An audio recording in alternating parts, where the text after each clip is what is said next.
Friends, आज के topic में हम पढ़ेंगे क्लास जू मेस्टिगोफोरा के बारे में। क्लास जू मेस्टिगोफोरा के अंदर जू फ्लैजिलेटेड प्रोटोजोआ आते हैं।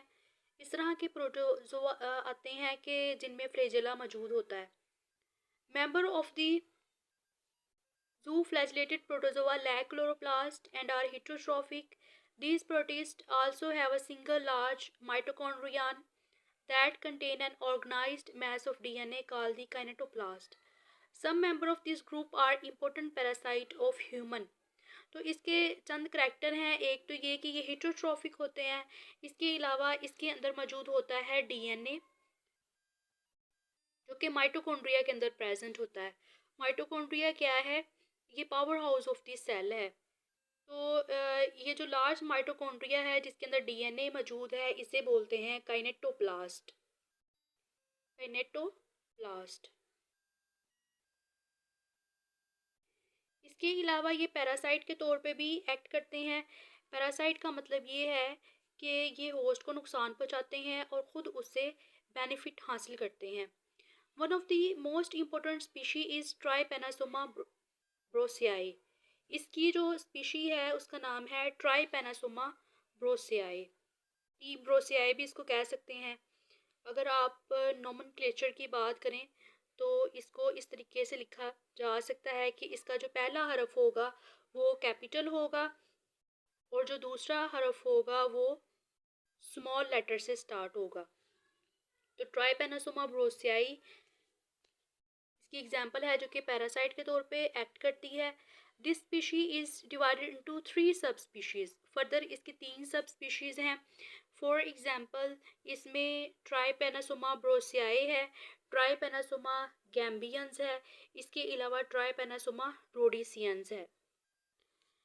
Often refer to as the Trypanosoma brucei complex. इसे ट्राइपेनासोमा ब्रोसियाई कॉम्प्लेक्स भी कहा जाता है, जिसके अंदर ये तीनों सब स्पीशीज़ जो हैं वो मौजूद होंगी। तो इसे कहा जाएगा ट्राइपेनासोमा brucei complex. The first of these 3 subspecies is a parasite of non-human mammals of Africa. जो पहली स्पीशी है जिसे टीबी ब्रोसियाई कहते हैं, ये नॉन ह्यूमन मैमल्स के अंदर पैरासाइट के तौर पे एक्ट करती है। मतलब ये इंसानों में डिजीज़ कोज नहीं करती, बल्कि इंसानों के अलावा जितने भी मैमल्स होते हैं जो कि अफ्रीका में मौजूद होते हैं उनके अंदर ये डिजीज़ को कॉज करती है। The latter 2 species cause African sleeping sickness in human. जो बाकी 2 स्पीशीज़ हैं जिसमें टीबी गैम्बियंस हैं, इसके अलावा टीबी रोडिसियंस हैं, ये स्लीपिंग सिकनेस ह्यूमन के अंदर कॉज करती हैं। सीसी फ्लाइज जो कि ग्लोसिना स्पीशी की होती हैं are intermediate host and vector of all 3 species. अब क्वेश्चन ये अराइज होता है कि ये जो स्पीशीज़ हैं ये किस तरीके से जू फ्लैजिलेटेड प्रोटोजोआ को ट्रांसमिट करती हैं। तो इसके लिए जो सीसी फ्लाई है ये होस्ट के तौर पे एक्ट करती है। इंटरमीडिएट होस्ट का मतलब है दरमियानी होस्ट के तौर पे एक्ट करती है। इसके अलावा वेक्टर के तौर पे एक्ट करती है। वेक्टर का मतलब ये है कि जो जू फ्लैजिलेटेड प्रोटोजोआ होंगे वो सीसी फ्लाई के अंदर जाएंगे, फिर सीसी फ्लाई जो है वो किसी भी इंसान को बाइट करेगी या किसी भी मैमल को बाइट करेगी, तो वहाँ पे ये अपना जो भी इसके अंदर मवाद होगा जू फ्लैजिलेटेड प्रोटोजोआ का उसको ये ट्रांसमिट करेंगी। When a CC fly bites an infected human or mammal, it picks up parasite in addition to its meal of blood. जब सीसी फ्लाई बाइट करती है किसी भी ऐसे ह्यूमन को या ऐसे मैमल को कि जिसके अंदर ये ऑलरेडी मौजूद होता है, तो फिर ये सीसी फ्लाई के ज़रिए से पहुंच जाता है इसके सीसी फ्लाई के माउथ के ज़रिए से पहुंच जाता है इसकी गट में। फॉर एग्जांपल आप यहाँ पे डायग्राम देख रहे हैं, ये जो है ये सीसी फ्लाई है। अब ये सीसी फ्लाई क्या करेगी कि जो भी इन्फेक्टेड मैमल होगा या ह्यूमन होगा वहाँ से ये बाइट के ज़रिए से जो जू फ्लैजिलेटेड प्रोटोजोआ है उसको लेगी। अब जो जू फ्लैजिलेटेड प्रोटोजोआ है वो सीसी फ्लाई के अंदर है।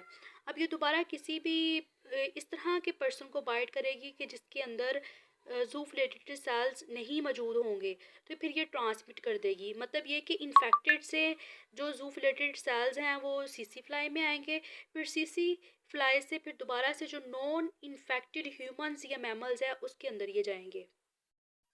Trypanosomes multiply asexually in gut of fly for about 10 days। गट यहाँ पे वर्ड आया है। गट क्या है? ये डाइजेस्टिव सिस्टम है फ्लाई का। फॉर एग्जांपल अगर हम ह्यूमन की बात करें तो ह्यूमन के अंदर जो डाइजेस्टिव सिस्टम होता है वो बहुत ज़्यादा कॉम्प्लेक्स होता है। माउथ होता है और फिर इसोफिगस होता है और पूरा एक नालियों का एक सिस्टम मौजूद होता है। लेकिन जो स्मॉल जानदार होते हैं उनके अंदर जो डाइजेस्टिव सिस्टम होता है वो सिंपल एक ट्यूब की फॉर्म में होता है। यहाँ से माउथ स्टार्ट होगा और फिर ये ट्यूब होगी और एंड पे एनिस होगा। तो ये जो ट्यूब लाइक स्ट्रक्चर होगा इसे गट कहेंगे। तो जो जूफिलेटेड सेल्स हैं, जब सीसी फ्लाई किसी भी इन्फेक्टेड पर्सन को बाइट करेगी तो जूफिलेटेड सेल्स वो चले जाएंगे गट के अंदर और यहाँ पे 10 दिन के लिए रहेंगे और यहाँ पे एसेक्सुअली रिप्रोड्यूस करेंगे। Then migrate to the salivary glands. इसके बाद ये स्लिवरी ग्लैंड्स में चले जाएंगे। स्लिवरी ग्लैंड्स कौन से ग्लैंड्स हैं? ये माउथ में होते हैं, जो कि सलाइवा, जिसे हम आम जुबान में थूक कहते हैं, स्लिवरी ग्लैंड्स जो है ये बनाते हैं।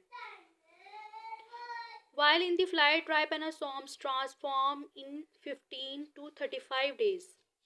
फिर बाद में ये 15 से 35 दिन तक ये अपने आप को ट्रांसफॉर्म करेंगे through a number of body forms, different body forms के अंदर।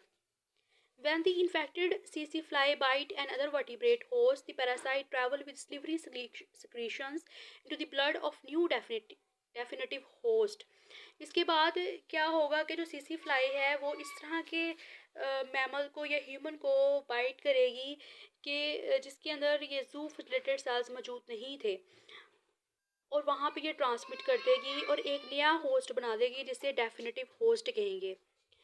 The parasite multiply asexually in new host and again transform through a number of body forms। यहाँ पे भी ये asexually reproduce करेंगे और number of body forms बनाएंगे। Parasite may live in the blood, lymph, spleen, central nervous system and cerebrospinal fluid। तो जो parasite है वो किसी भी एनिमल या किसी भी इंसान के कौन कौन से हिस्से में रहेगा? ये ब्लड में रह सकता है, लिम्फ में रह सकता है, स्प्लीन में रह सकता है, सेंट्रल नर्वस सिस्टम जिसमें ब्रेन और इसके अलावा स्पाइनल कॉर्ड आता है उसमें रह सकता है, सेरिब्रोस्पाइनल फ्लूइड। सेरिब्रोस्पाइनल फ्लूइड जो होता है ये इस तरह का फ्लूइड होता है जो कि दिमाग का पानी होता है, वहाँ पे ये रह सकता है।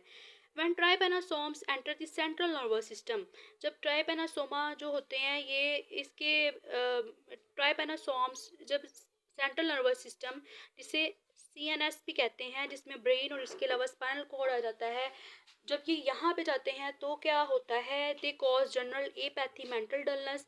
उसकी वजह से मेंटल डलनेस होती है, lack of coordination, sleepiness develop. इसके अलावा जो पर्सन है वो बहुत ज़्यादा स्लीप करेगा एंड द इन्फेक्टेड इंडिविजुअल में fall asleep during normal day time activities. तो जो इन्फेक्टेड इंडिविजुअल होगा वो हर वक्त सोता ही रहेगा, इवन के नॉर्मल जो डे टाइम एक्टिविटी है उसके दौरान भी। Death result from the pathology occurring in the nervous system as well as from heart failure, malnutrition and other weakened condition. इसके नतीजे में डेथ भी हो सकती है क्योंकि सेंट्रल नर्वस सिस्टम जो है वो कमज़ोर हो जाएगा, हार्ट जो है वो फेल हो जाएगा। माल न्यूट्रिशन का मतलब है कि न्यूट्रिशन ज़्यादा नहीं मिलेगी, क्योंकि अगर पर्सन हर वक्त सोता ही रहेगा तो उसकी जो न्यूट्रिशन है उसमें कमी आ जाएगी। इसके अलावा और भी बहुत ज़्यादा कंडीशंस होंगी। If detected early, sleeping sickness is curable. अगर डिटेक्टेड हो जाए तो ये क्योरेबल है। If an infection has advance to central nervous system, recovery is unlikely. लेकिन अगर ये सेंट्रल नर्वस सिस्टम तक चला गया है तो फिर रिकवरी पॉसिबल नहीं है। तो इस्लाम में ये कहा जाता है कि जो पिग है वो हराम है। पिग हराम क्यों है? पिग इस वजह से हराम है क्योंकि उसके अंदर फ्लैजेलेटेड प्रोटोजोआ मौजूद होते हैं जो कि कॉज करते हैं डिफरेंट तरह की डिजीज़ और उसके नतीजे में इवन डेथ भी हो सकती है। Thank you.